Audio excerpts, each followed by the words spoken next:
సినీ నటుడు టేస్టీ తేజ కూడా మనతో పాటు ఉన్నారు. సార్ చెప్పండి, ముఖ్యంగా ఈ సినిమాలో మీ రోల్ ఏ విధంగా ఉంది? First of all thank you అన్న, సినీ నటుడు గుర్తించావు నన్ను. ఇప్పుడు దాకా అందరూ యూట్యూబర్ ఫుడ్ లాగా ఏ అంటున్నారు, ఈ వినడానికి బాగుంది. అండ్ ఈ రోల్ అంటే ఇందులో ఆల్మోస్ట్ త్రూ అవుట్ మన హీరోతో పాటు ట్రావెల్ అయ్యే క్యారెక్టర్. హీరోదేమో పచారీ కొట్టు ఓనరు, నేనేమో అందులో పనోడిని. నా క్యారెక్టర్ పేరు అంజీ. అండ్ మేమిద్దరం కలిసి ఎలా ట్రావెల్. అండ్ మీరు ఆల్రెడీ టీజర్ ట్రైలర్లో చూస్తే మనవాడికి పెళ్ళంటే పిచ్చి. పెళ్ళి కావడానికి అతను ఎంత కష్టపడతాడు, అతను నేనెంత కష్టపెడతాను, అదే కాన్సెప్ట్ సినిమా మొత్తం. చాలా అంటే చాలా ఆహ్లాదకరంగా ఉంటుంది, అది చెప్పగలనన్న.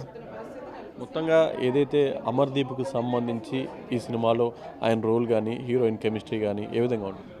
బేసిక్గా రోలు ఎప్పుడైతే వీళ్ళిద్దరిది హీరో హీరోయిన్ పోస్టర్లు రిలీజ్ చేసినారో అప్పటి నుంచి చాలా రీఫ్రెషింగ్గా ఉందని కామెంట్స్ మీరు సోషల్ మీడియా మొత్తం అయ్యే వచ్చినాయి. చాలా కొత్తగా ఉంది, పేరు రీఫ్రెషింగ్గా ఉందని చెప్పారు. మాకు కూడా సెట్లో లైవ్లో చూస్తాం కన్నా స్క్రీన్ మీద పేరు వాళ్ళిద్దరిని చూస్తే చాలా అంటే చాలా బాగుంది. రేపు మీరు అందరూ థియేటర్లో ఎక్స్పీరియన్స్ చేస్తారు. దానండి. Thank you so much.